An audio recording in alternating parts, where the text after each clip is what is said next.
ہندوستان میں رہتے ہو پھر بھی اپنے آپ کو قید کیے ہوئے ہو. آزاد ہندوستان میں ہو اور مجلسیں آزادی سے کر رہے ہو تو اب کوئی تقیہ کا دور نہیں ہے تو منبر پہ بیٹھ کے کم سے کم کربلا کی اصلی ہی کی وضاحت کر دی جائے کہ کربلا کس لیے قائم ہوئی.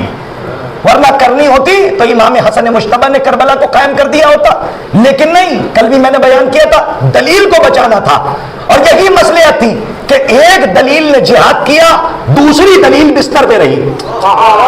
ارے نجف صاحب کاش کے بات وہاں والی بھی اور یہاں پہ ایک دلیل نے جہاد کیا اور دوسری دلیل بستر پہ. اور جب شہادت ہو گئی مولا حسین کی تو مولا سید سجاد کی ظاہری رحم اللہ من قرأ الفاتحہ.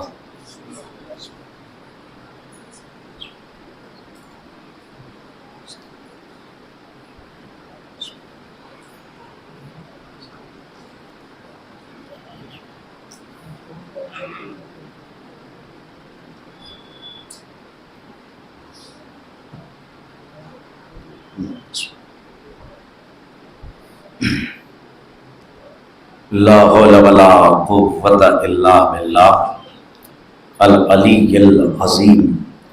اعوذ باللہ السمیع العلیم من الشیطان اللعین الرجیم. بسم اللہ الرحمن الرحیم. الحمد للہ الواحد الاحد الفرد الصمد الذی لم یلد ولم یولد ولم یکن له کفوا احد. الصلاۃ والسلام والتحیۃ والاکرام علی النبی الامی المکی المدنی الہاشمی القریشی المطلبی سیدنا و نبینا و شفیع ذنوبنا و حبیب قلوبنا مولانا مولا الثقلین جد الحسنین ابی القاسم محمد وعلى اہل بیتہ الطیبین الطاہرین المعصومین المظلومین المنتجبین المنتخبین ولعنۃ اللہ علی اعدائہم ومنکری فضائلہم ومنکری مصائبہم ومنکری جلالتہم ومنکری شجاعتہم ومنکری سیادتہم ومنکری ولایتہم ومنکری ولایتہم وغاصب حقوقہم ومنکری عطشہم اجمعین من یومنا ھذا الی قیام یوم الدین. اما بعد فقد قال اللہ سبحانہ وتعالی فی محکم کتابہ الکریم. بسم اللہ الرحمن الرحیم. وَلَقَدْ ذَرَأْنَا لِجَهَنَّمَ كَثِيرًا مِنَ الْجِنِّ وَالْإِنسِ لَهُمْ قُلُوبٌ لَا يَفْقَهُونَ بِهَا وَلَهُمْ أَعْيُنٌ لَا يُبْصِرُونَ بِهَا وَلَهُمْ آذَانٌ لَا يَسْمَعُونَ بِهَا أُولَئِكَ كَالْأَنْعَامِ بَلْ هُمْ أَضَلُّ اولئک هم الغافلون. صدق اللہ العلی العظیم. صلوات پر محمد. معزز سامعین کرام، لائق صد احترام صاحبان، بتوفیق الہی بتائید محمد وآل محمد علیہ الصلوۃ والسلام، مناقب علی اطہار اور معارف آل محمد علیہ الصلوۃ والسلام اور مصائب سرکار ابا عبداللہ الحسین علیہ السلام کا یہ طاہر و مطہر کارواں بڑی تیزی سے اپنی شان و شوکت کے ساتھ اپنی منزل مقصود کی طرف رواں دواں ہے. اور خدا کا لاکھ لاکھ شکر ہے کہ اس نے آج پھر ہماری سانسوں کی ضمانت لے کر ہمیں کشتی نجات تک پہنچا دیا. جتنا شکر ادا کیا جائے وہ کم ہے، چونکہ ہم کیا اور ہماری زندگی کیا اور ہماری زندگی کا سفر کیا اگر ذکر آل محمد علیہ السلام ہمارے لیے توشہ آخرت کی صورت میں اور تحفہ آخرت کی صورت میں نہ ہوتا تو کبھی کوئی انسان کامیاب نہیں ہو سکتا تھا. یہ صرف اور صرف آل محمد کے ذکر کا صدقہ ہے کہ اگر محبت اہل بیت دل میں ہے تو انسان سفر میں بھی رہتا ہے تو عبادت گزار کہتا ہے. صلوات بر محمد و آل محمد.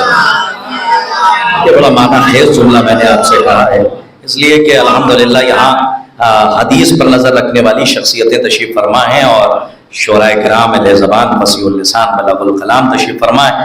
میں نفس موضوع تک یوں بھی آنا چاہتا ہوں اور آج کی گفتگو پھر ایک نقطے کی طرف اشارہ کر رہی ہے اور عنوان وہی ہے عنوان صرف اشتہار تک نہ رہے بلکہ ممبر تک آنا چاہیے. ایک صلوات پر محمد و آل محمد.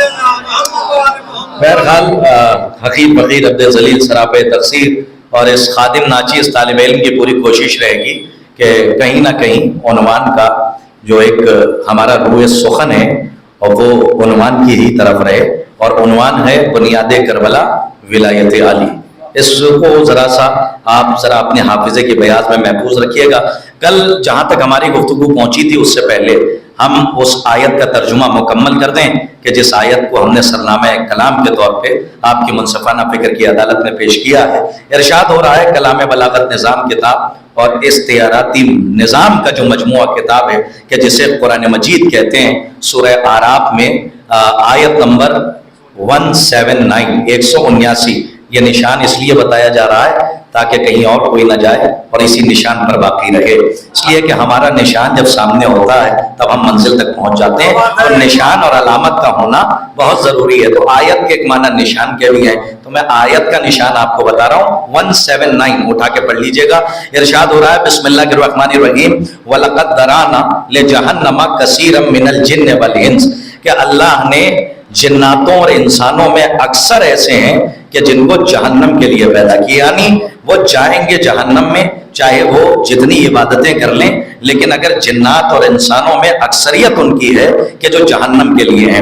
تو اکثریت کا مطلب یہ ہے کہ اکثر ہیں، سب نہیں ہیں. یہ میں بار بار کہہ رہا ہوں اس لیے کہ ایک جگہ پہ ہم نے جب یہ ترجمہ کیا تو ایک صاحب کو مغالطہ ہو گیا. وہ کہنے لگے صاحب آپ کہہ رہے ہیں کہ سب جہنم کے لیے پیدا ہوئے، تو پھر وہ قرآن سے آیت سے آیت ٹکرا رہی ہے اور ہمیں سمجھ میں نہیں آ رہا ہے. یہ ایک جگہ پہ کہہ رہا ہے کہ سب جہنم کے لیے پیدا ہوئے، اور ایک جگہ پہ کہہ رہا ہے ما خلقت الجن والانس الا لیعبدون، ہم نے جناتوں اور انسانوں کو پیدا ہی نہیں کیا مگر یہ کہ میری وہ عبادت کریں. تو سب کے لیے صرف ایک آیت میں اللہ نے کلی بات کہی ہے کہ جنات اور انسانوں کی جو تخلیق کا مقصد ہے وہ عبادت پروردگار ہے. لیکن سورہ اعراف میں استثناء یعنی مستثنیٰ کر کے کہہ رہا ہے وَلَقَدْ ذَرَأْنَا لِجَهَنَّمَ كَثِيرًا مِنَ الْجِنِّ وَالْإِنسِ، لیکن انہی جناتوں اور انسانوں میں اکثریت ان کی ہے کہ جو جہنم میں جھونکے جائیں گے.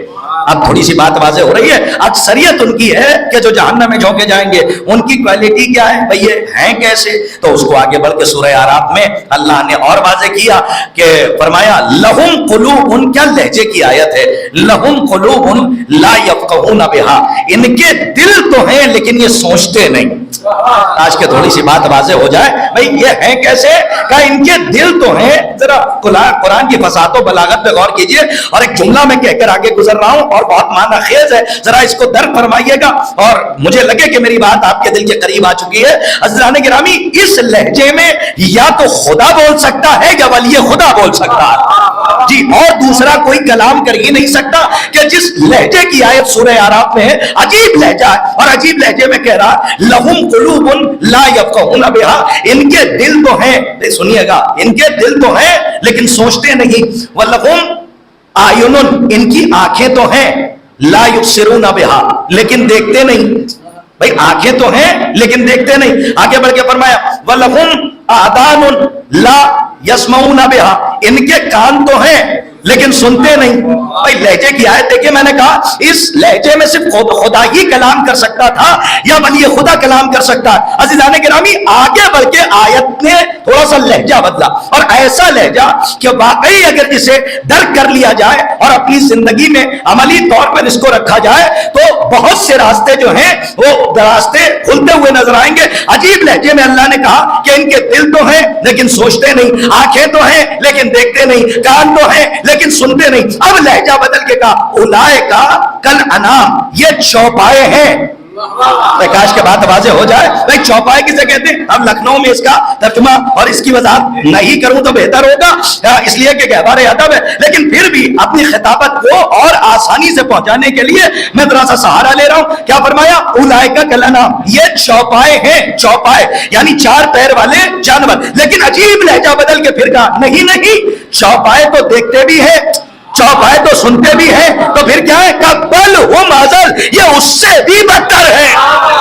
کاش کے بات واضح ہو جائے. صلوات پڑھیے محمد والے محمد. تھوڑا سا غور سے آپ اس لہجے کے اوپر غور فرما لیجئے. یا علی کیا فرمایا؟ بل ہم اضل، یہ اس سے بھی بدتر ہے۔ اب اہل زبان کے لیے میں ترجمہ کروں گا، اور اگر وہ لفظ آپ پسند خاطر ہو تو دعاؤں میں یاد رکھیے گا۔ بس یہیں پہ آیت ختم ہو رہی ہے اور عجیب لہجے میں ختم ہو رہی ہے کہ اولئک کالانعام، یہ چوپائے ہیں چوپائے، اور اس کے بعد کا نہیں چوپائے تو دیکھتے بھی ہیں، چوپائے تو سنتے بھی ہیں، بل ہم اضل، یہ ان چوپایوں سے بھی بدتر ہیں۔ اب اس کے بعد رزلٹ کے طور پہ آخری آیت، اور آیت جہاں پہ تمام ہو رہی ہے یہ آیت کا آخری جز، فرمایا اولئک هم الغافلون، بس کل ملا کے یہ نرے غافل ہیں۔ میں کاش کہ اہل زبان اس جملے کی لطافت کو محسوس کرتے کہ یہ غافل ہیں، بالکل کیا مطلب؟ نرے غافل ہیں، ان کے سامنے کچھ ہو رہا ہو ان کو سمجھ میں نہیں آتا۔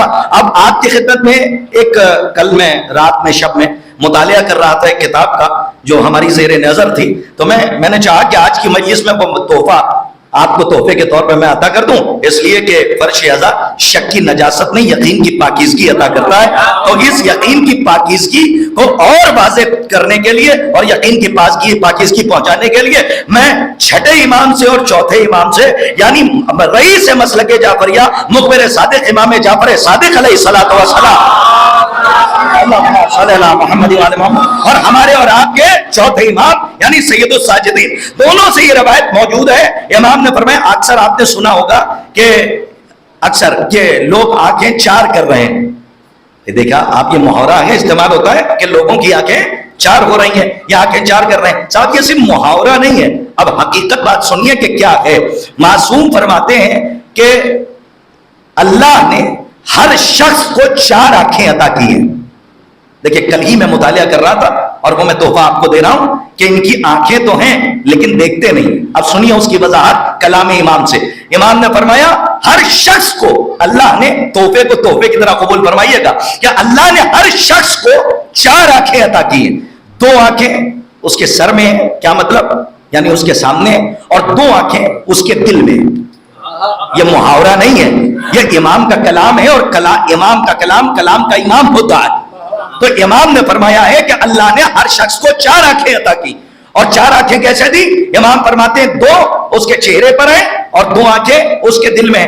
ان دونوں کا کام کیا ہے؟ امام فرماتے ہیں جو دو چہرے پر ہیں انسان اس سے امور دنیا اور امور دینی کا نظارہ کرتا ہے، اور جو دل کے اندر دو آنکھیں ہیں وہ امور آخرت پر نظر رکھتا ہے۔ کاش کہ میری بات واضح ہو جائے۔ اب اس سے پہلے کہ موضوع اور گجلک ہوتا چلا جائے میں نفس موضوع پر آ جاؤں، بس ایک رزلٹ آپ تک پہنچا رہا ہوں، ورنہ روایت تو بڑی طولانی ہے، پر رزلٹ سن لیجیے۔ امام نے فرمایا کائنات میں ہر شخص کو اللہ نے چار آنکھیں عطا کی ہیں، دو آنکھیں اس کے چہرے پر ہیں، دو اس کے دل میں ہیں۔ ان دو آنکھوں سے جو ظاہری آنکھیں ہیں ان سے امور دنیا اور امور دینی پر نظر رکھتا ہے، اور جو دل کے اندر دو آنکھیں ہیں ان سے امور آخرت پر نظر رکھتا ہے۔ اب امام فرماتے ہیں لیکن اللہ نے منافقوں کی دو ہی آنکھیں کھولی ہے اور ہمارے چاہنے والوں کی چاروں آنکھیں کھولی ہے۔ کاش کے بات واضح ہو جائے۔ صلوات پڑھیے محمد والے محمد۔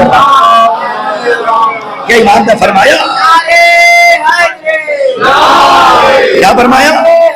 یا علی منافقوں کی، اللہم صلی علی محمد وعلی محمد واجل فرجہم، یہ منافقوں کی صرف دو آنکھیں کھلی ہیں کہ وہ ظاہر چیزوں کو دیکھیں۔ دیکھیں بہت بڑی بات میں نے کہی ہے اور امام کے کلام سے آپ تک کلام کیا ہے۔ امام نے فرمایا کہ صرف ہمارے شیعہ ہیں، یہ لفظ ہیں حدیث کی، صرف یہ حقائق پہنچائے کیوں نہیں جاتے؟ اور یاد رکھیے گا اگر ہم اس امانت کو نہ پہنچائیں تو یہ خیانت ہوگی کہ ہم امام کی امانت کو مومنین تک نہیں پہنچا رہے ہیں۔ امام نے فرمایا وہ صرف ہمارے شیعہ ہیں جو صاحبان ایمان ہیں کہ جن کی آنکھوں کو اللہ نے چاروں آنکھوں کو کھول رکھا ہے، اسی لیے وہ ظاہر کو بھی دیکھ لیتے ہیں اور غیب پر بھی ایمان رکھتے ہیں۔ میں کاش کہ میری بات واضح ہو جائے۔ وہ ظاہر کو بھی دیکھ لیتے ہیں اور غیب پر بھی ایمان رکھتے ہیں، اور جب تک اللہ توفیق نہ دے اور اللہ ارادہ نہ کرے تب تک یہ دو آنکھیں جو دل کی ہیں وہ کھل نہیں سکتی۔ جب اللہ ارادہ کرتا ہے، کاش کہ میں حدیث سے واضح کرتے جاؤں، امام فرماتے ہیں جب اللہ ارادہ کرتا ہے تب دل کی دونوں آنکھوں کو بھی کھول دیتا ہے، لیکن جن کے لیے اللہ کا ارادہ نہیں ہے کہ یہ قیامت تک صرف ظاہری آنکھوں سے دیکھیں اور ان کے دل کی آنکھیں اندھی رہے. اب آئیے سورہ اعراف پڑھیے تو اور بات واضح ہو جائے. یہی تو قرآن کہہ رہا ہے ان کے دل تو ہے لیکن سوچتے نہیں. کاش کہ میری بات واضح ہو جائے. ایک صلوات پڑھیے محمد والے محمد پر. کیا مطلب؟ ان کے دل تو ہیں لیکن یہ سوچتے نہیں, کیونکہ ان کے دل کی جو دو آنکھیں ہیں اللہ نے ان میں بینائی نہیں رکھی ہے اور انہیں نہیں کھولا ہے. اور آئیے, اور اگر آپ کو تھوڑا سا اور وضاحت چاہیے تو میں اس موضوع کو اور گجلک نہیں کرنا چاہتا, بالکل اظہر من الشمس, سورج کی طرح روشن بات کر رہا ہوں. اس لیے کہ ایک بات بتا دوں کہ فلسفی آف اسلام, دیکھیے فلسفی آف اسلام سلجھی ہوئی بات کو الجھانا نہیں ہے. بڑی معنی خیز بات کہہ رہا ہوں, اور پورا خمسہ پھر ایک طرف اور یہ میسج ایک طرف رکھ لیجئے گا. فلسفی آف اسلام نہ ادھر ادھر سے آوازیں نکال کے, سمجھ رہا ہے میں کچھ کہنا چاہ رہا ہوں کہ جو زبان بچوں کو نہ سمجھ میں آئے. فلسفی آف اسلام یہ نہیں ہے کہ سلجھی ہوئی باتوں کو آپ ایک گھنٹے میں الجھا دیجئے. فلسفی آف اسلام یہ ہے الجھی ہوئی باتوں کو سلجھا دیجئے. اب اہل لکھنؤ اور اہل ادب اور اہل ازا کے لیے یہ جملہ چاہے جیسے قبول کیجئے, میں کنایہ پیش کر رہا ہوں, اور اس کنایے سے منصب آپ کی فکر نجف تک اور تیر اپنے ہدف تک. اسی لیے کہا گیا ہے کہ منبر آل فال کے لیے نہیں ہے, علی کے قول کے لیے ہے. کاش کہ میری بات واضح ہو جاتی تو میں کہہ رہا ہوں صلوات پڑھیے محمد و آل محمد.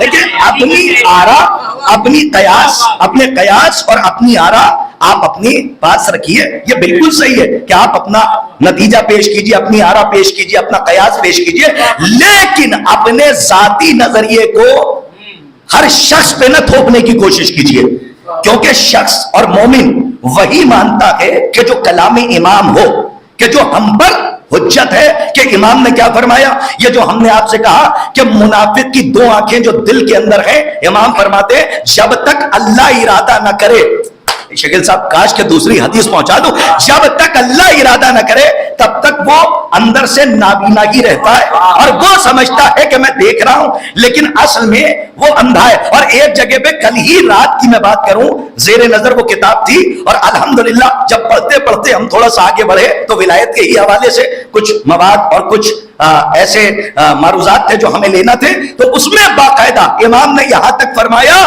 کہ کاش کیا فصیح, کیا فصاحت ہے, کیا بلاغت ہے, اور کروڑوں نسلیں قربان ہو جائے موجد بلاغت اور موجد فصاحت پہ. امام فرماتے ہیں نابینا وہ نہیں ہے کہ جس کی ظاہری آنکھیں نہ ہو, نابینا وہ ہے کہ جو دل کا اندھا ہو.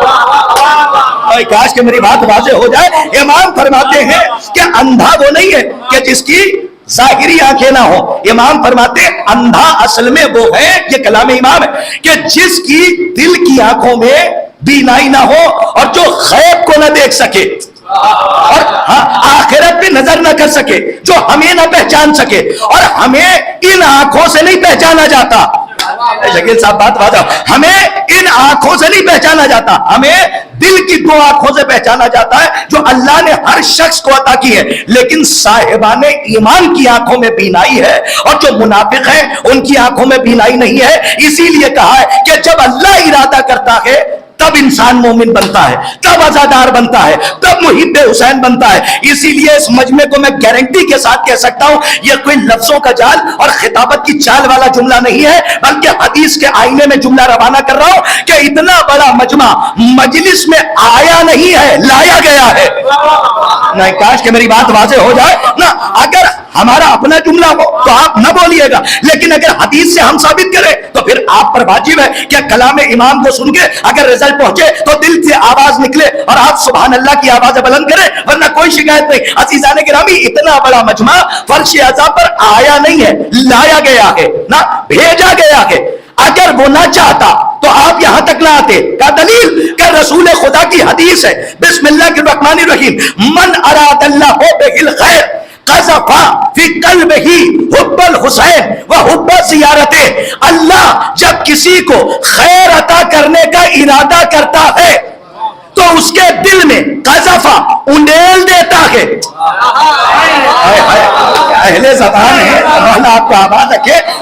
قذفا کا ترجمہ اس سے نہیں ہوگا کہ آپ زبان کی تنگی کی وجہ سے آپ یہ کہتے ہیں کہ ڈال دیتا ہے. نہیں, آپ زبان کے ذرا ادب و آداب پہ نظر رکھیے اور انیلنے سے ترجمہ ہوگا.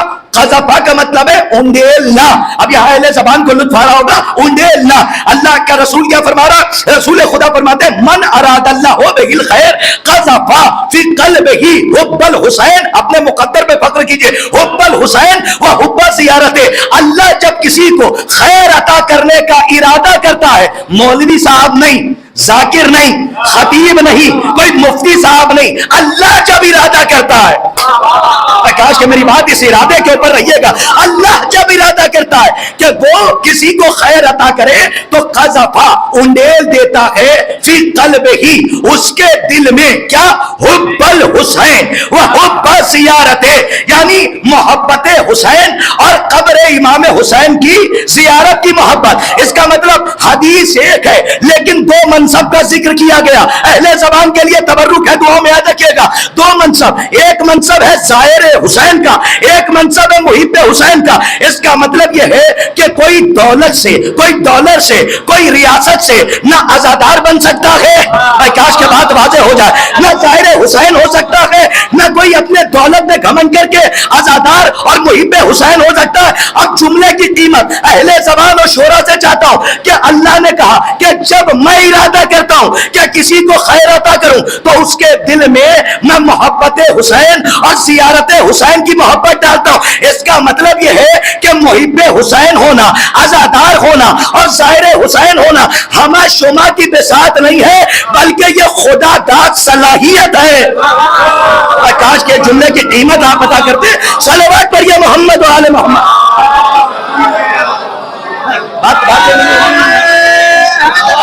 سلامت رہیے. اللہم صلی اللہ محمد. دیکھیں مجلس حسین ہوتی کس لیے؟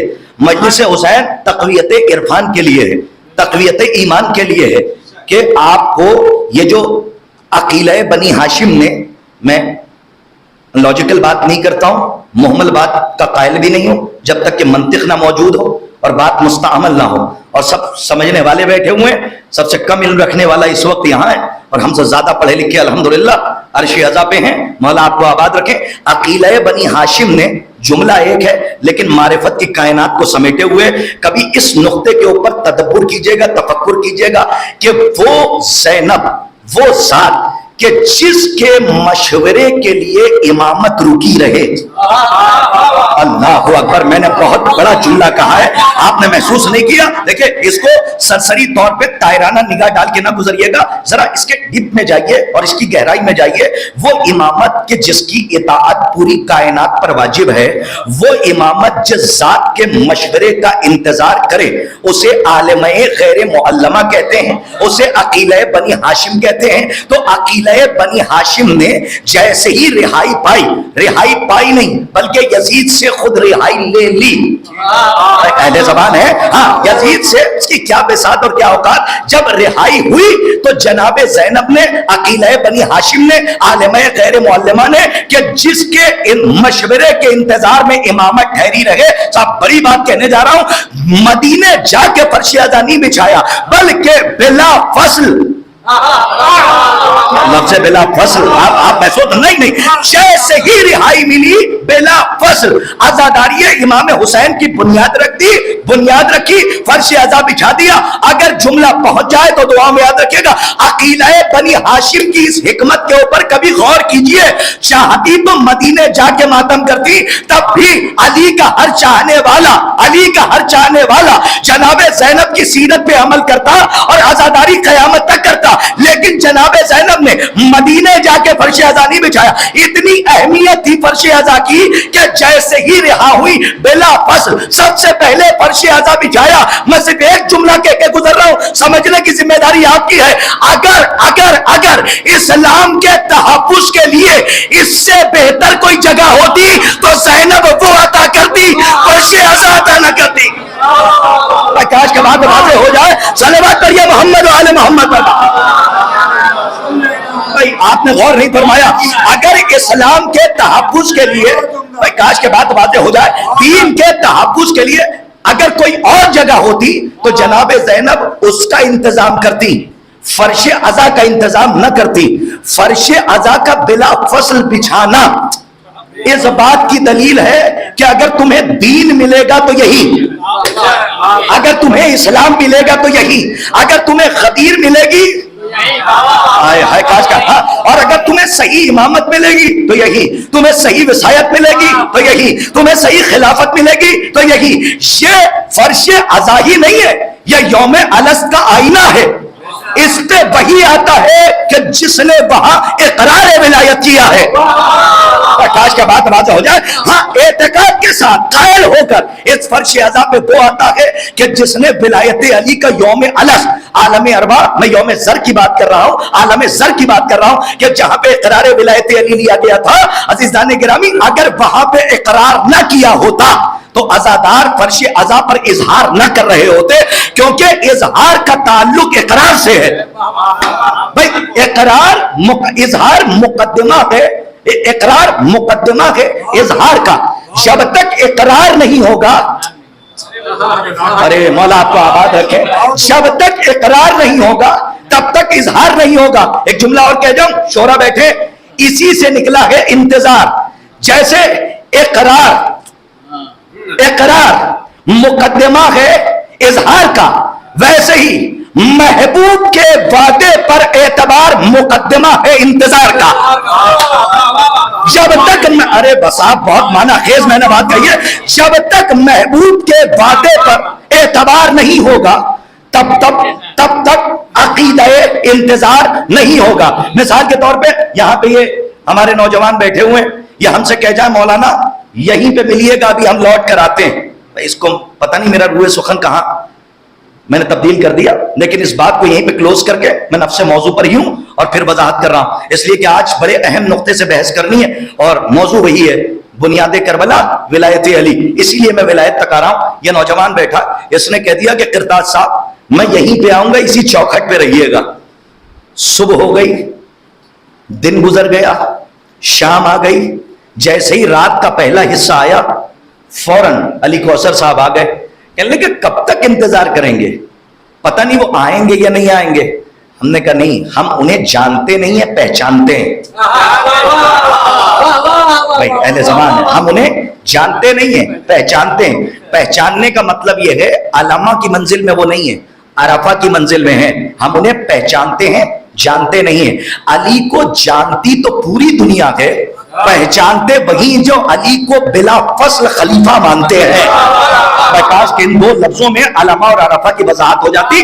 تو اب محبوب کے وعدے پر اعتبار ہوگا تب آپ کے اندر جذبہ انتظار ہوگا۔ یہ جو 1400 سال سے قوم کسی کا انتظار کر رہی ہے، یہ وعدے پر اعتبار کی دلیل ہے تو انتظار باقی ہے۔ کاش کہ میرا جملہ واضح ہو جاتا۔ ایک صلوات اپنی سلامتی کے لیے پڑھیے تاکہ میں نفس موضوع پر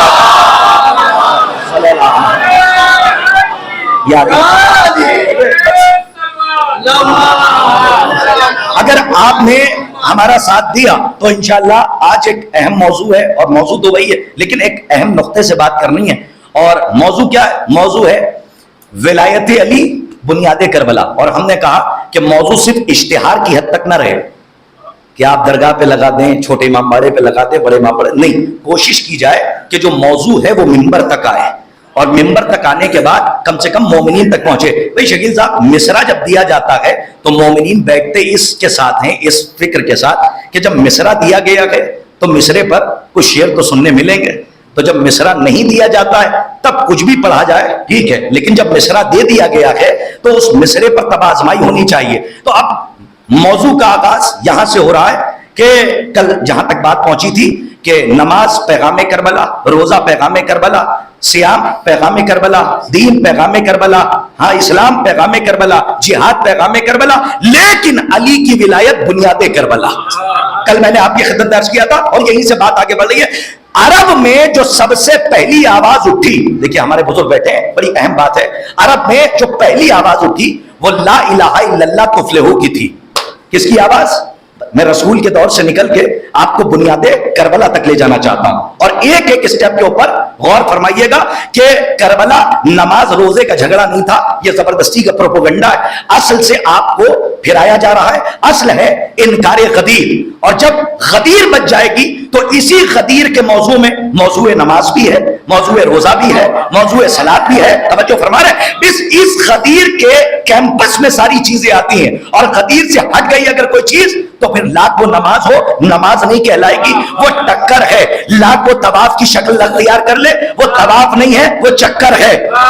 کاش کے بعد واضح ہو جائے۔ ایک جملہ اور کہہ دوں، اگر غدیر کے اس کیمپس سے باہر کوئی یہ کہے کہ یہ شریعت ہے تو وہ بظاہر شریعت ہوگی، لیکن غدیر سے ہٹ کے وہ شریعت نہیں ہے بلکہ شرارت ہے۔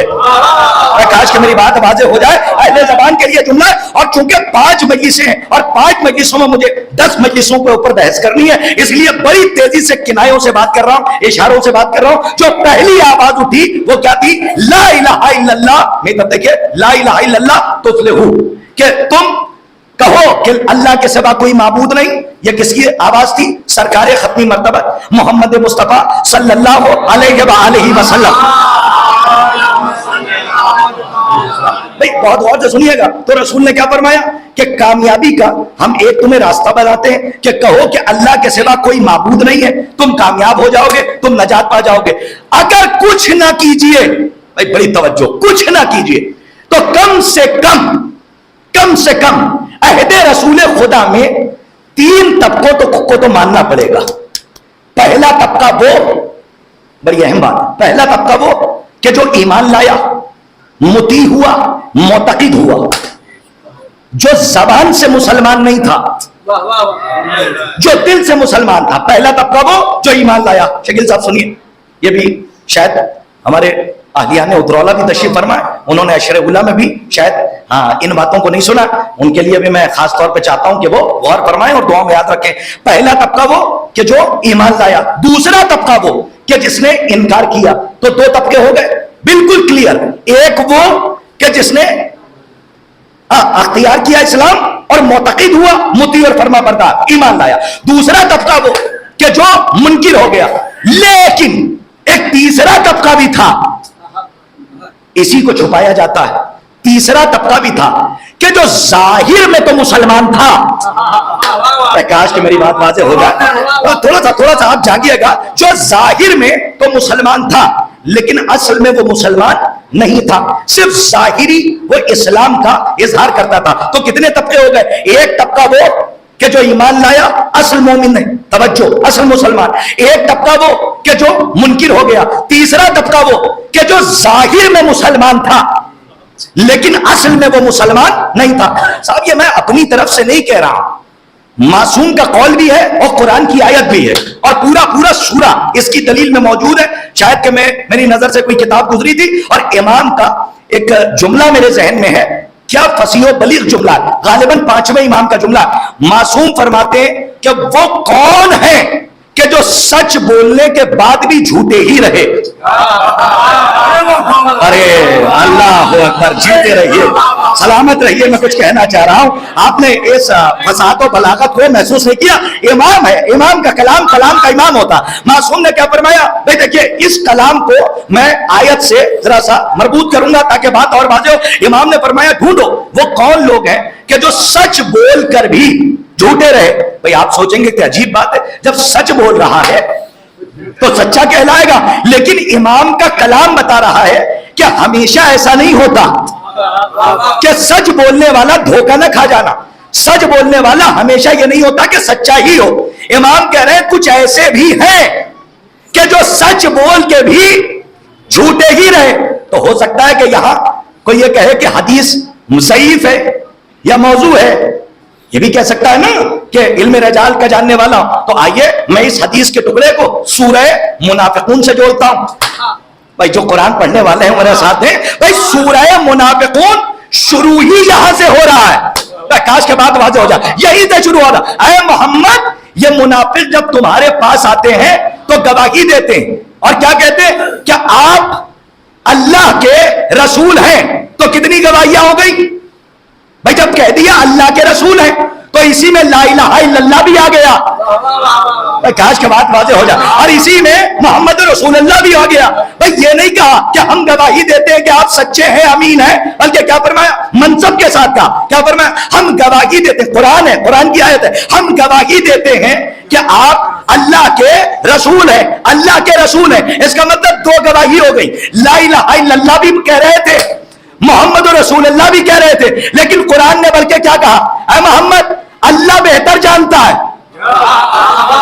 کیا لہجہ ہے آیت کا، اللہ بہتر جانتا ہے کہ تم اس کے رسول ہو، لیکن یہ منافق جو تمہارے پاس آ رہے ہیں یہ منافق ہیں اور جھوٹے ہیں، یہ منافق ہیں اور جھوٹے ہیں۔ اس کا مطلب دو گواہیوں کے بعد، کاش کے بعد واضح ہو جائے جو میں کہنا چاہ رہا ہوں۔ بھائی دو گواہی، یہ کوئی روایت حدیث نہیں ہے نا، یہ تو آیت ہے کہ دو گواہیاں منافقوں نے دی، ایک تو لا الہ الا اللہ کی اور ایک محمد رسول اللہ کی، لیکن قرآن نے کہا یہ منافق ہیں، یہ جھوٹے ہیں، سچ تو بول رہے ہیں لیکن سچ بولنے کے بعد بھی یہ جھوٹے ہیں، کیونکہ ان کا ظاہر کچھ ہے، ان کا باطن کچھ ہے۔ تو اس کا مطلب یہ ہے کہ دو گواہی دینے کے بعد بھی کچھ لوگوں کو اللہ نے قرآن میں جھوٹا بھی کہا، منافق بھی کہا۔ اس کا مطلب کوئی تیسری گواہی ہے جو مومن کو منافق سے الگ کر رہی ہے۔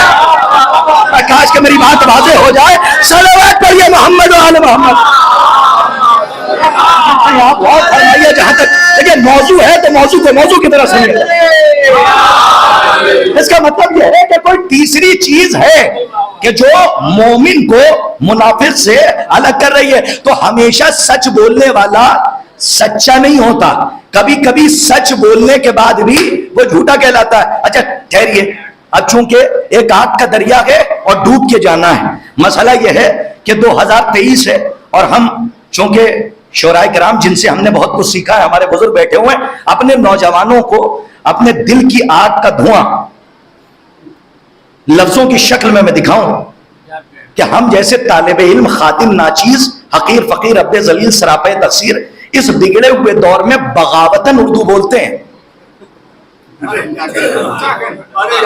صلوات پڑھیے جن کی سمجھ میں آیا۔ ایک صلوات کم سے کم مل جل کے پڑھ دیجئے آپ حضرات۔ لیکن ہمارے بزرگان تشریف فرمائیں، یہ سب پہنچتے ہیں، لیکن ہمارا نوجوان ہے جو جن کے دیدے پتھرانے سے پہلے جامع ولایت ان کے لبوں تک پہنچا دیا جائے تاکہ یہ سیراب ہو جائیں۔ الحمدللہ، مولا آپ کو آباد رکھیں۔ بھئی قرآن نے کیا کہا؟ قرآن نے کہا یہ سچ تو کہہ رہے ہیں لیکن یہ جھوٹے ہیں۔ اب چونکہ سچوں کی بات آ گئی ہے تو مجھے ایک کتاب کا میں حوالہ دیتا ہوں اور نوجوانوں سے ہاتھوں کو جوڑ کے گزارش پھر اس مجلس میں کر رہا ہوں کہ ہر چیز سے دوستی اچھی ہے جو چیز حلال ہے، وہ دوستی بہت اچھی ہے، لیکن کوشش کرو کہ تمہاری دوستی کتابوں سے مضبوط ہو جائے۔ جب کتابوں سے دوستی مضبوط ہو جائے گی تو ایک نقطے میں تمہیں قرآن تلاش کرنے میں پریشانی نہیں ہوگی۔ ادھر ذاکر اور خطیب نے ایک نقطہ پڑھا، آپ نے پورا قرآن اسی نقطے میں تلاش کر دیا، اسے کسی جملے کا پوسٹ مارٹم کی ضرورت نہیں پڑے گی کہ جب تک پوسٹ مارٹم نہ کیا جائے تب تک ہمارے نوجوان نہ پہنچے۔ جیسے بزرگ پہنچ جاتے ہیں ویسے ہی آپ سے گزارش ہے کہ آپ کتابوں سے دوستی کر لیجئے تاکہ کنائے سے بات پہنچ جائے۔ بات سچوں کی آ گئی ہے تو میں ایک کتاب کا ایڈریس دیتا ہوں اور بڑی عجیب بات کہنے جا رہا ہوں کہ کبھی کبھی لوگ سچ بولنے کے بعد بھی جھوٹے ہی کہلاتے ہیں۔ یہ کلام امام میں سے بھی ثابت ہے اور قرآن کی آیت سے بھی ثابت ہے۔ بھائی دیکھیے یہاں پہ ہمارے بزرگان تشریف فرمائے، ایک عالم دین ہمارے اسی ہندوستان میں گزرے ہیں، علامہ سبطین سرسوی، اللہ مقامہ، اللہ مزید درجات بلند فرمائے۔ میں بغیر حوالے کی بات نہیں کرتا۔ علامہ سبطین سرسوی، ان کی کتنی کتابیں؟ کشف الاسرار، اس کے علاوہ مشہور کتاب ہے خلافت الہیہ، اس کے علاوہ ایک کتاب ہے الصراط السوی فی فضائل المہدی۔ تو جو بات میں اب پڑھنے جا رہا ہوں یہ اسی کتاب سے ہے اور بڑی قیمتی کتاب انہوں نے تحریر فرمائی۔ افسوس یہ ہے کہ ہمارا دل، یہ بھی جملہ معنی خیز ہے، ابھی ہمارا دل اتنا وسیع نہ ہو پایا کہ ہم اپنے ملک کے علماء کی ذرا سی قدر کر لیتے۔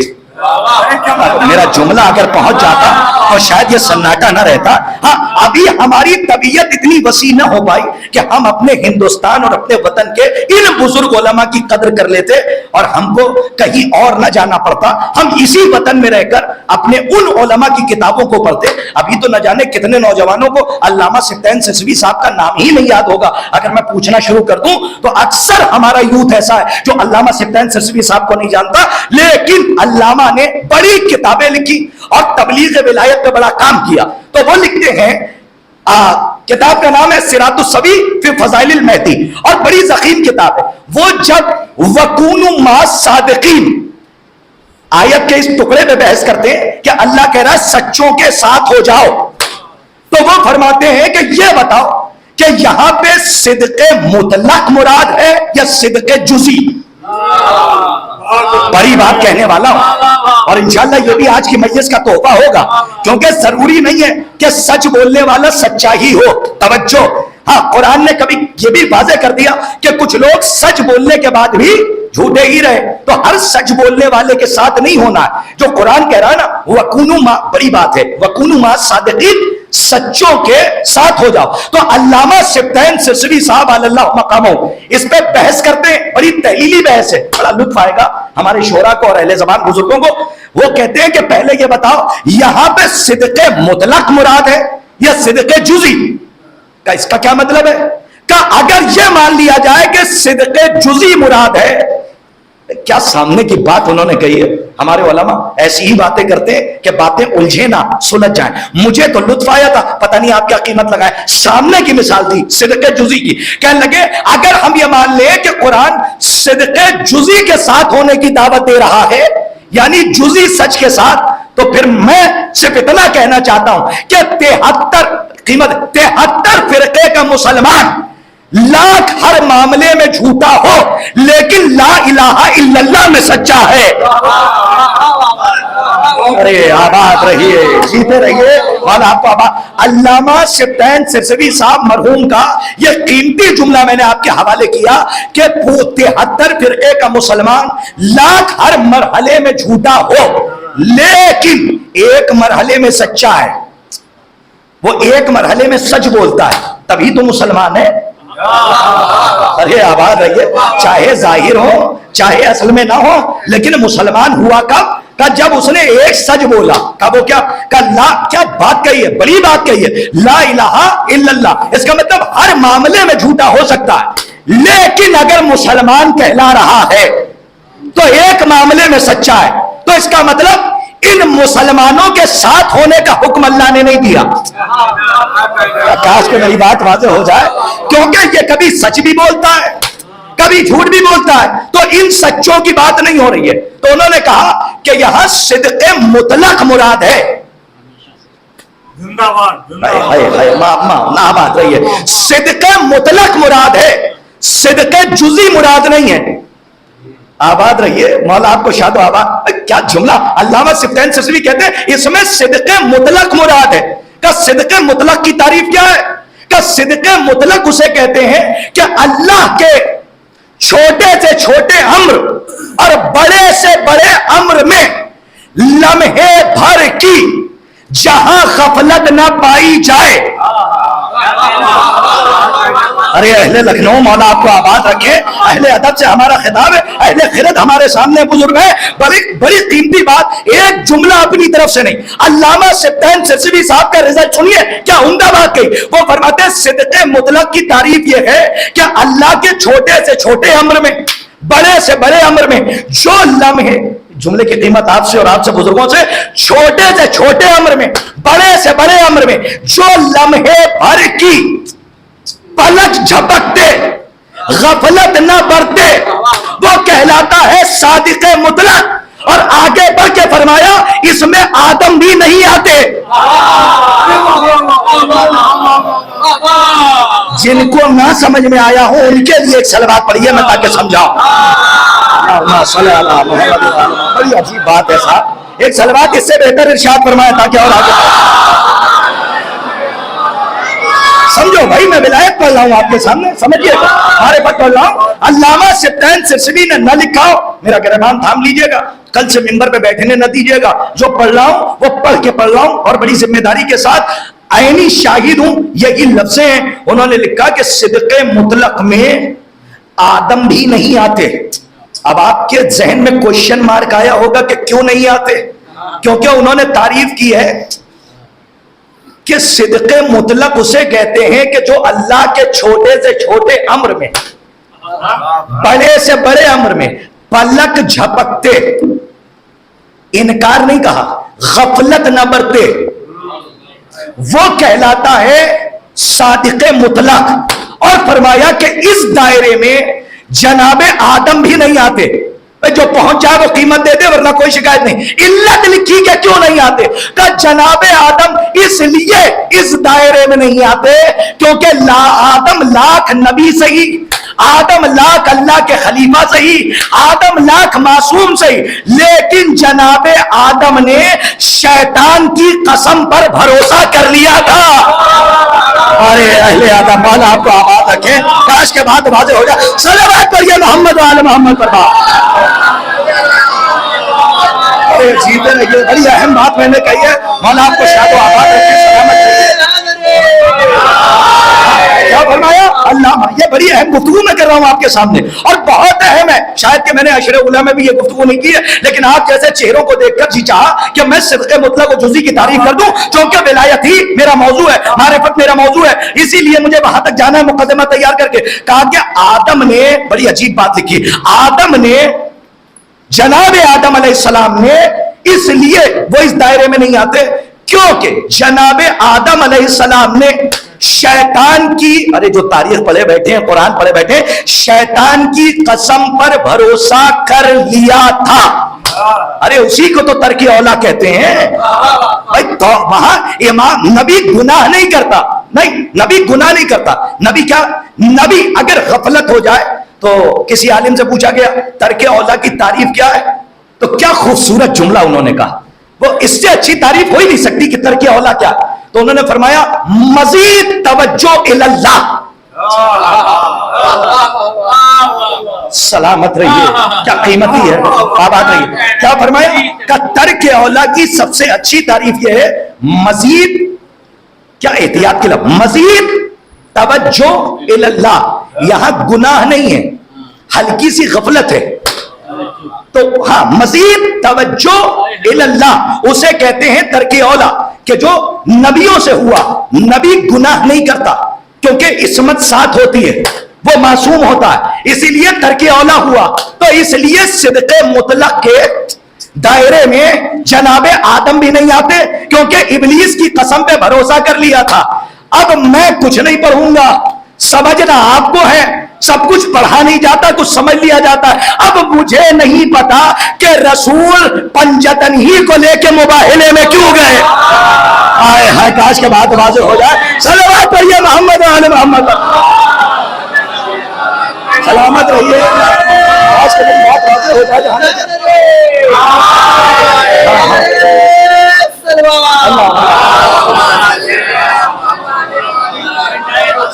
اصل میں ایسا یہ ہے کہ اب مجلس کے بعد کوئی پڑھے لکھوں سے خطرہ نہیں ہے، زیادہ پڑھے لکھوں سے زیادہ خطرہ ہے۔ ہاں، ہم جیسے کم علموں کو زیادہ خطرہ طالب علم کو ان سے ہے کہ جو زیادہ پڑھے لکھے ہیں۔ جو پڑھے لکھے ہیں وہ تو فوراً سمجھتے ہیں، لیکن جو زیادہ پڑھے لکھے ہیں وہ مجلس کے بعد کہیں نہ کہیں بال و میخ نکال کے آتے ہیں، مولانا وہ آپ نے جو ہے وہ جناب آدم کی توہین کر دی۔ یہ توہین نہیں ہے، یہ عرفان اہل بیت ہے کہ جو کرایا جا رہا ہے اور بتایا جا رہا ہے کہ اہل بیت کا مرتبہ کیا ہے، اہل بیت کی منزل کیا ہے۔ ایک جملہ کہہ جاؤں آپ کی خدمت میں، اگر آپ کے ہاں مراتب جو رشتہ داروں کے ہوتے ہیں، منصبداروں کے ہوتے ہیں، وہاں اگر خدا نہ خواستہ کوئی چھوٹا منصبدار ہو جائے، ہائے ہائے ہائے، کوئی چھوٹا منصبدار ہو جائے اور بڑا منصبدار نہ ہو، تو وہاں یہ کہا جاتا ہے آپ نے چھوٹے کی منصب کی وجہ سے اتنی تعریف کر دی کہ ان کے بزرگوں کی توہین ہو گئی۔ یہ آپ والا رشتہ نہیں ہے، یہ الہی رشتہ ہے۔ یہاں جتنی علی کی تعریف کی جائے اور جتنی علی کی منزلت بیان کی جائے کسی نبی کی توہین نہیں ہوتی ہے، بلکہ علی ہی کا ذکر آدم کا ذکر ہو جاتا ہے۔ کاش کہ میری بات واضح ہو جائے، علی کا ذکر اس رخ سے ذرا سا دیکھیے، علی کا ذکر جناب آدم کا ذکر ہو جاتا ہے، علی کا ذکر جناب موسیٰ کا ذکر ہو جاتا ہے۔ ایک صلوات بلند آواز سے پڑھیے کیونکہ منزل بلند ہے۔ کاش کہ بات واضح ہو جائے جو کہنا چاہ رہا ہوں۔ حضرات ایک صلوات بلند آواز سے ارشاد فرمائیں۔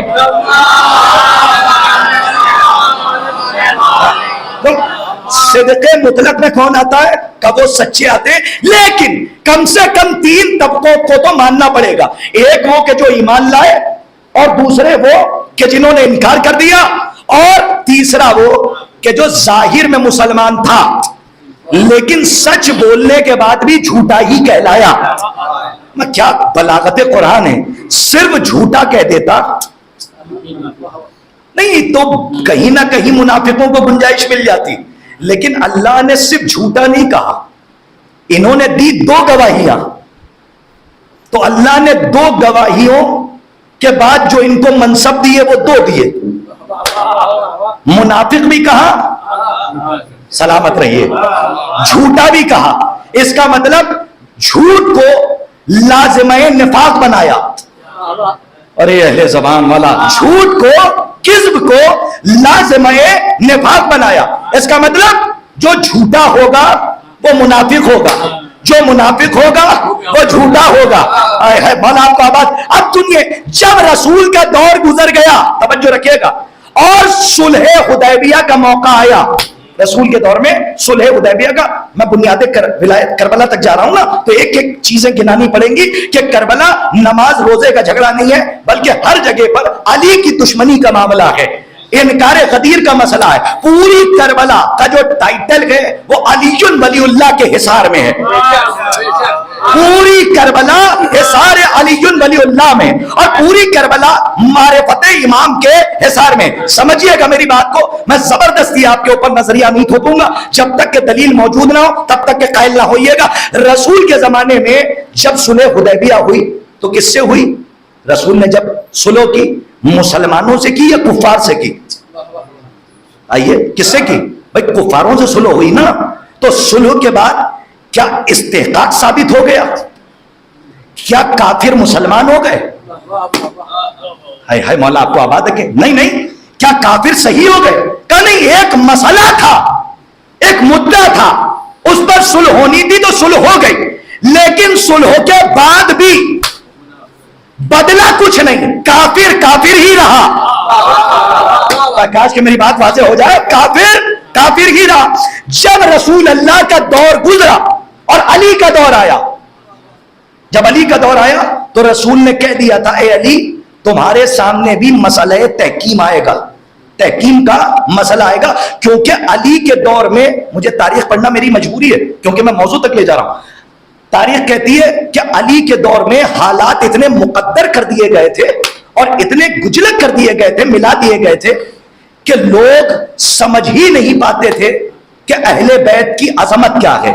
دلیل کا یہی وجہ ہے کہ جب علی کی شہادت، بھائی اس نقطے کے اوپر غور کیجئے، علی کی شہادت مسجد کوفہ میں ہوئی تو کسی کو خبر ملی تو اس نے کہا کیا علی نماز بھی پڑھتے تھے؟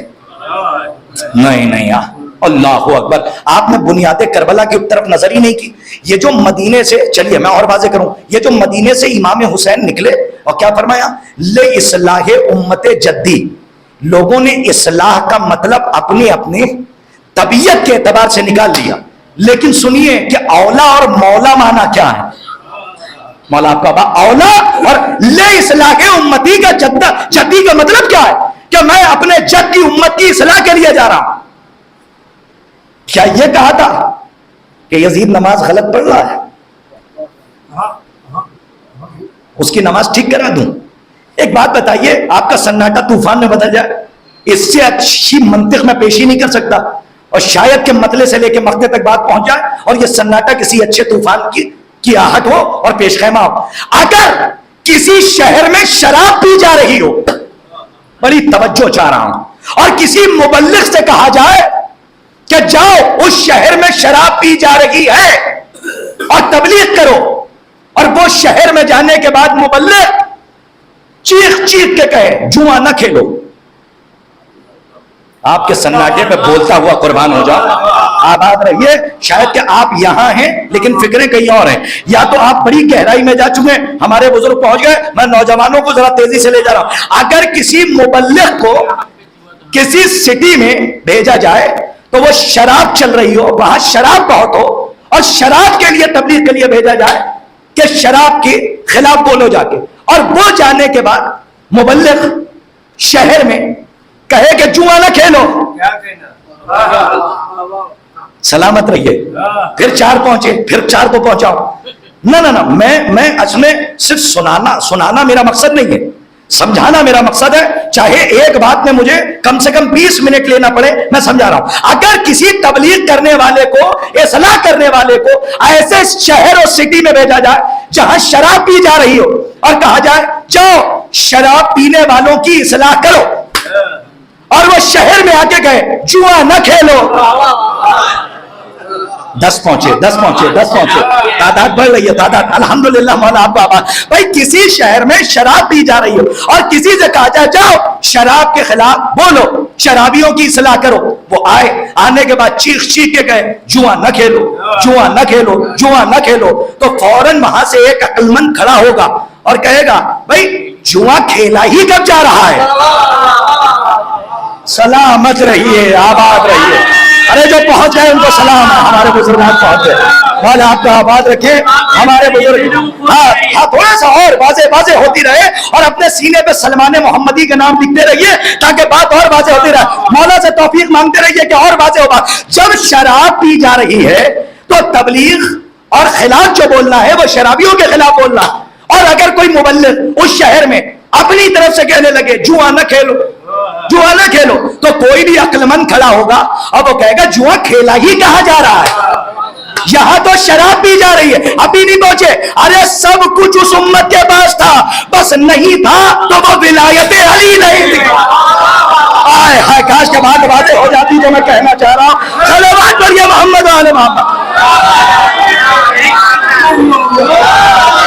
مولا آپ کو شاد و آباد رکھیں, جیتے رہیے مولا. اب اس سے اچھی میں مثال کیا دے سکتے. مجھے بتائیے کہ جہاں پہ شراب پی جا رہی ہو اور مبلغ جا کے تبلیغ کرے اور اصلاح کرے جوا نہ کھیلو, تو کوئی بھی عقل مند جس کی چھوٹی سی بھی عقل ہو, ابھی ٹھیک سے جوان بھی نہ ہوئی ہو عقل, تو وہ فوراً کہہ دے گا, شعور کا اگر تھوڑا سا سایہ بھی ہو وہ فوراً کہہ دے گا ارے کیسی بات کرتے ہیں, یہاں جوا کھیلا ہی کہا جا رہا ہے, جو آپ جوئے کے خلاف بول رہے ہیں. تو اصلاح اس شے کی ہوتی ہے کہ جو شے نہ پائی جائے. کس کی اصلاح ہوتی ہے؟ جو شے نہ پائی جائے. تو جو لشکر آیا تھا منافقوں کا, کیا اکثریت اس میں ان کی تھی کہ جنہوں نے خط لکھا تھا. ارے صاحب میں کن کن مقاتل کا حوالہ آپ کا, ارے جائیے مقاتل کا مطالعہ کیجئے. امام نے جنہوں نے منافقوں نے خط لکھا تھا, خط دکھا کے ایڈریس کیا کہ فلاں ابن فلاں, اے فلاں ابن فلاں, تم نے ہی خط لکھا تھا, تم نے خط لکھا تھا. سب اپنی اپنی نظروں کو چرا رہے تھے کیونکہ حق سامنے تھا اور حق نظر میں نظر ملا کے بات کر رہا تھا, اور امام رجس پڑھ رہے تھے. کل ہی میں نے رات میں ایک رجس امام کا پڑھا ہے کتاب میں, انشاءاللہ موقع ملا تو ولایت علی کے سلسلے سے کسی مجلس میں بیان کروں گا. اصلاح اس چیز کی ہوتی ہے جو چیز نہ ہو. ارے جتنے منافق آئے تھے امام حسین کو قتل کرنے, پتہ ہے کیسے کیسے تھے؟ یزید کے لشکر میں ایسے ایسے حاجی تھے کہ جنہوں نے 17 سے 18 حج ننگے پیر کیے تھے. ایسے ایسے حاجی اور ایسے ایسے حافظ, ایسے ایسے سجدہ کرنے والے کہ جن کی پیشانی پہ سجدوں کے نشان تھے, اور حج کیے تھے اس زمانے میں کہ جب زمین ایسی ہموار نہیں تھی, صحرا سے اور پہاڑوں سے جانا پڑتا تھا. اتنی مشقت میں حج کیے تھے, پاپیادہ پیدل, پیر پھٹ جاتے تھے. 17 سے 18 حج کرنے کے بعد نفس اللہ کے مقابلے پر آ گئے. ارے جیتے رہیے، آباد رہیے. کاش کہ میں آخری بات کر کے اس موضوع کو یہیں پہ تمام کروں، کل بات یہاں سے آگے بڑھ جائے. عزیزو 17 سے 18 حج کرنے کے بعد، ارے اور واضح کروں گا عزیزان گرامی، حر کے استقبال کے لیے حسین کب بڑھے؟ کب بڑھے؟ پڑھیے جا کے کہ کربلا سے پہلے جب حر کے لشکر نے امام حسین کے یعنی امام حسین کے لجام فرس پہ حر نے ہاتھ ڈالا تو فوراً حر کا استقبال امام حسین نے نہیں کیا. یہ نہیں کہا اکبر تم بڑھو، عباس تم بڑھو، بلکہ کیا کہا اے حر تیری ماں تیرے ماتم میں یا تیرے غم میں بیٹھے. لیکن جب نماز کا وقت آیا، اس پہ قیمت چاہ رہا ہوں، میں کچھ پہنچانا چاہ رہا ہوں، ہاں تاریخ ہے اپنی طرف سے. نماز کا وقت آیا، کاش کے بات واضح ہو جائے، نماز کا وقت آیا تو کہا حر تو اپنے لشکر کے ساتھ نماز پڑھے گا یا ہمارے ساتھ؟ تو حر کا جملہ ہے تاریخ میں کہ آپ کے ہوتے ہوئے، تاریخ پڑھنے والے میرا ساتھ دیں، میں کسی نقطے کی طرف اشارہ کر رہا ہوں کہ 17 حج کرنے کے بعد کا مسئلہ تو چھوڑ دیجیے، میں اس سے بڑی منزل دکھا رہا ہوں کہ اس منزل کے بعد بھی ابھی بھی انسان محترم نہ ہوا. کس منزل پہ؟ اگر اس منزل پہ آپ خاموش رہے شاید میں سمجھوں گا کہ میرا مقدر بات نہ پہنچا پایا. حر نے کہا آپ کے ہوتے ہوئے کیا کسی میں مجال ہے کہ جو امامت کر لے؟ آیا ہے قید کرنے کے لیے، آیا ہے یزید کی طرف سے، لیکن تاریخ کہتی ہے، بھئی جملے کی قیمت، تاریخ کہتی ہے شکیل صاحب، امام وقت کے پیچھے حر نے کھڑے ہو کر نماز پڑھی، لیکن نماز پڑھنے کے بعد بھی ابھی بھی علیہ السلام نہ ہوا.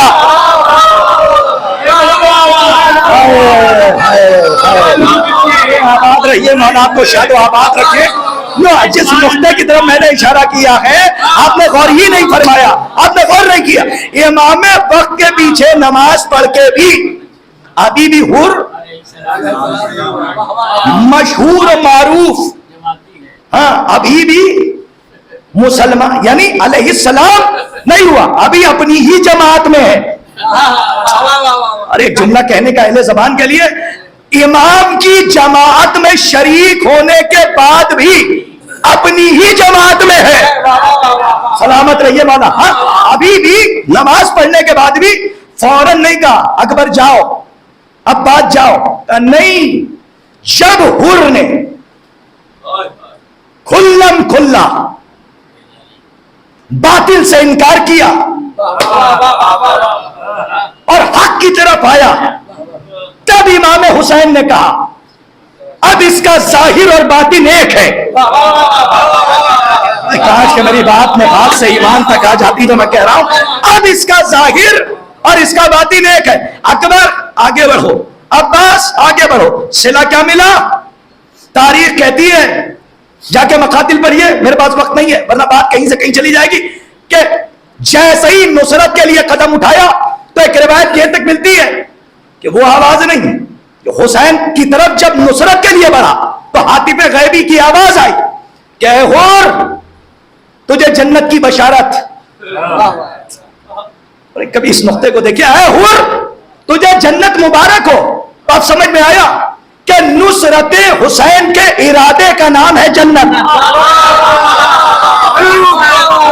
اہل زبان ہے، مولا آپ کو آباد رکھے.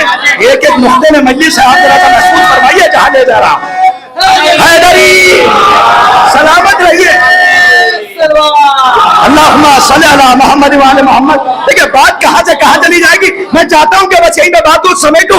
نصرت امام حسین کے ارادے کا نام ہے جنت. پورے مجمع کی توجہ، اگر آپ نہ سمجھیں گے تو کون سمجھے گا؟ نصرت امام حسین کے ارادے کا نام ہے جنت. جنت یعنی نصرت کا ارادہ کیا تو اب جنت کی بشارت مل چکی ہے.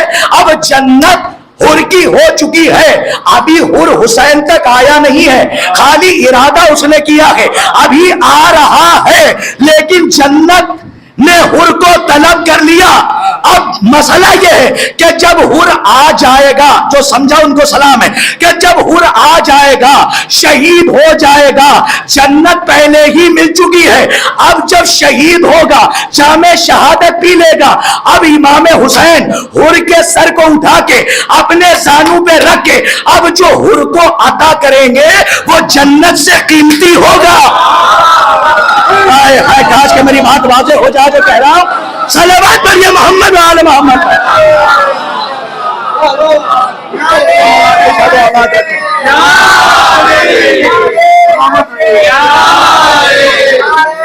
اللہم صلی علی محمد و آل محمد۔ اب جو حر کو حسین عطا کریں گے وہ جنت سے قیمتی ہوگا، اسی لیے جو کسی کو نہ دیا، اماں کا رومال نکالا کہ جس کا ظاہر اور باطن ایک تھا، وہ ایسا نہیں تھا۔ خدا کی قسم یہ عمر سعد کا نظریہ ہے کہ ہمیں دنیا بھی مل جائے اور حسین بھی مل جائے، لیکن یہ حر کا نظریہ نہیں ہے۔ حر کا نظریہ یہ ہے کہ باطل جیسے 100% باطل پہ ہے، یا یوں کہہ دوں کہ جیسے علی 100% حق پہ ہیں، ویسے ہی علی کا دشمن 100% باطل ہے۔ یہاں 99.9% نہیں چلتا، بالکل نہیں۔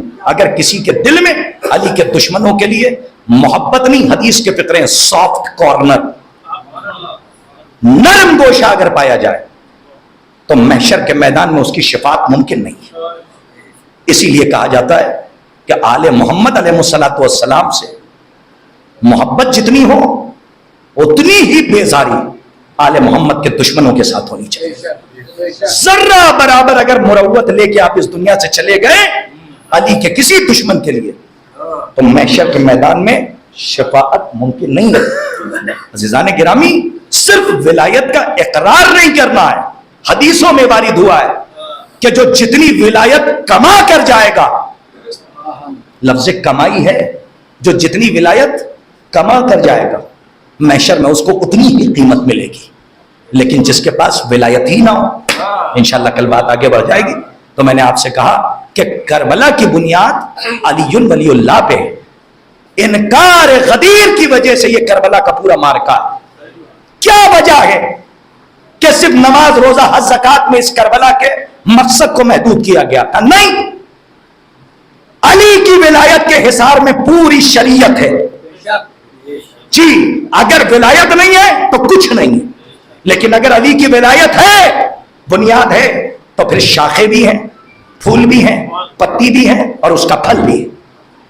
یعنی علی کی ولایت کے حصار میں نماز بھی آتی، روزہ بھی ہے، حج بھی ہے، زکات بھی ہے، پورا اسلام۔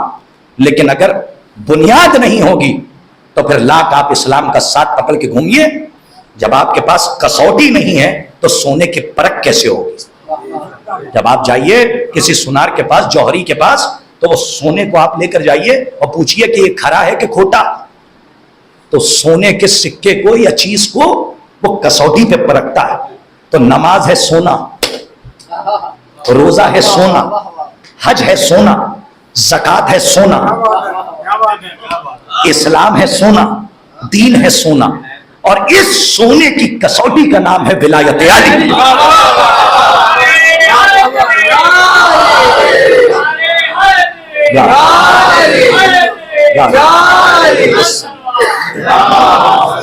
ولایت علی بہت اہم ہے۔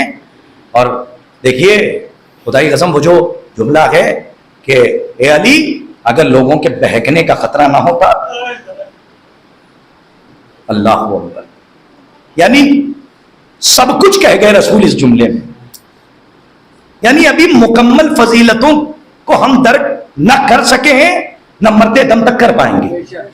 یہ تو اتنی کتابیں جلائی گئی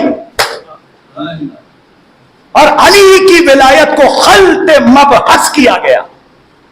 خلط مبحث یعنی گڑھی گئی روایتیں، سچوں میں جھوٹوں کو ملایا گیا، تب جو بچا کچا،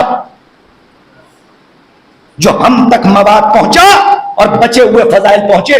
تو اگر آج فضیلت اہل بیت پہ اگر بات کر لی جائے تو کچھ لوگوں کو اگر غلو کا بخار چڑھ جائے تو وہ تھوڑا سا اپنے جذبات پر قابو رکھیں میں ایک جملہ ہمیشہ کہتا ہوں اور شاید کہ یہ آخری جملہ ہو، پتہ نہیں آپ اس کو کیسے قبول کریں، جن کا عقیدہ توحید موم سے زیادہ کمزور ہوتا ہے وہ علی کے فضائل کی ابتدائی گرمی سے پگھل جاتا ہے۔ بہت اہم بات میں نے کہی، آپ نے محسوس نہیں کیا؟ صلوات پڑھیے محمد وآل محمد پر۔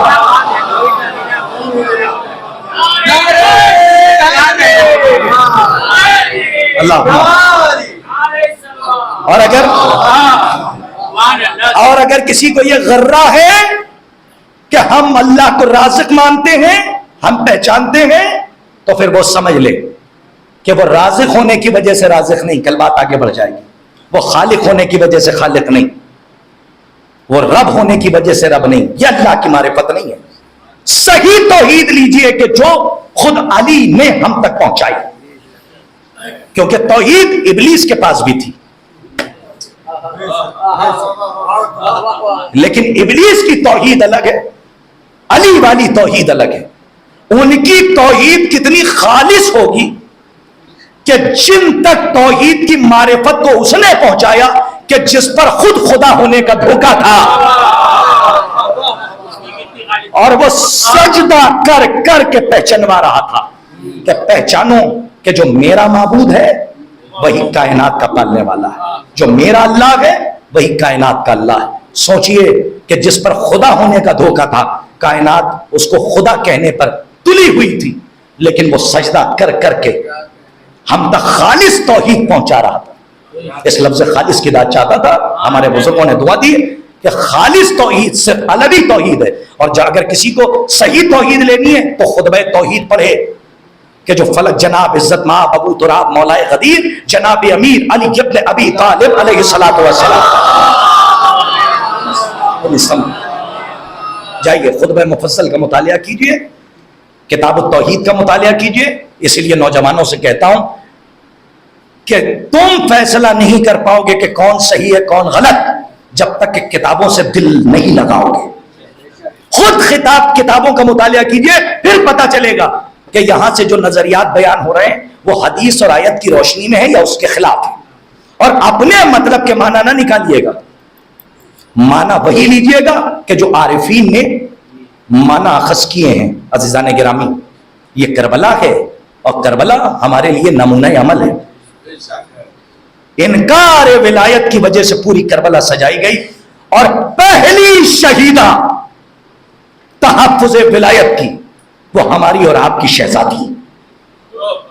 باغ فدق کے مسئلے پہ شہزادی کی پسلیاں نہیں توڑی گئیں، وہ تو مسئلہ الگ تھا کہ بی بی اپنے حق کا مطالبہ کرنے گئی تھی، لیکن جو آگ اور لکڑیاں لے کر امت بعد شہادت رسول خدا علی کے دروازے پر جمع ہوئی، مسئلہ اسی غدیر کا تھا، مسئلہ یہی ولایت کا تھا، اور پہلی شہیدہ ہے بی بی زہرا سلام اللہ علیہا کہ ولایت کے تحفظ میں جس بی بی کی پسلیاں توڑ دی گئی۔